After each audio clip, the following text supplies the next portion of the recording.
Hi Ronnie, lovely to meet you at the range and do some work on your game the other day. Just a quick recap on the key points that we covered.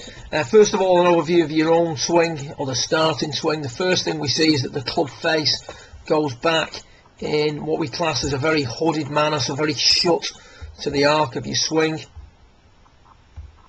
And this is largely due to the amount that the elbows divide during the early part of the backswing.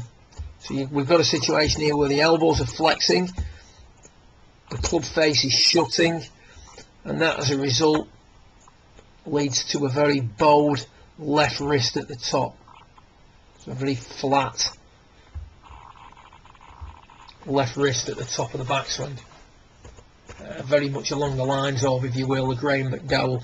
What that requires is a severe opening of the club face on the way through impact, which leads to the butt of the club raising very quickly, the weight moving back a fraction,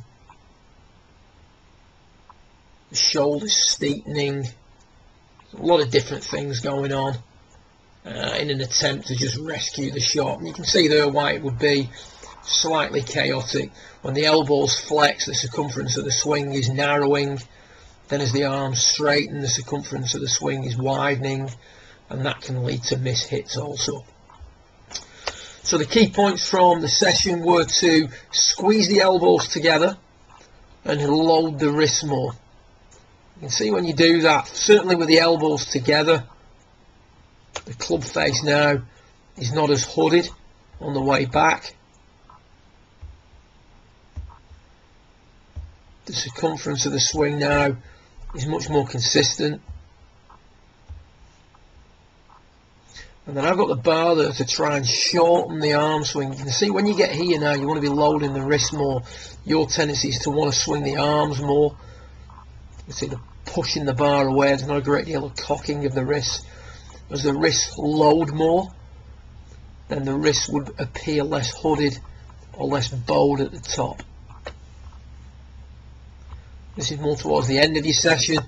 Again, better setup, elbows together, beautiful club face position midway back. Starting to load the wrists a little bit sooner now on that one. So at the top of the backswing, are we still bowed with the left wrist? Yes. Are we as bowed? Definitely not.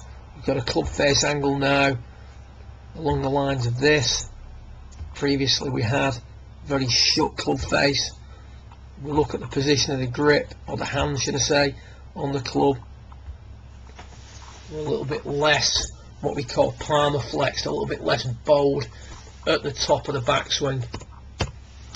That now means that you can come through with far fewer compensations. Now yes, you're swinging to the left, but what we're not doing now is we're not flexing forward as severely.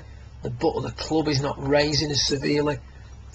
So there's still patterns in there from your previous swing, but they're starting to diminish gradually. So elbows together, load the wrist to the max. Good luck with it. Look forward to working with you again in 2 or 3 weeks time. Well done.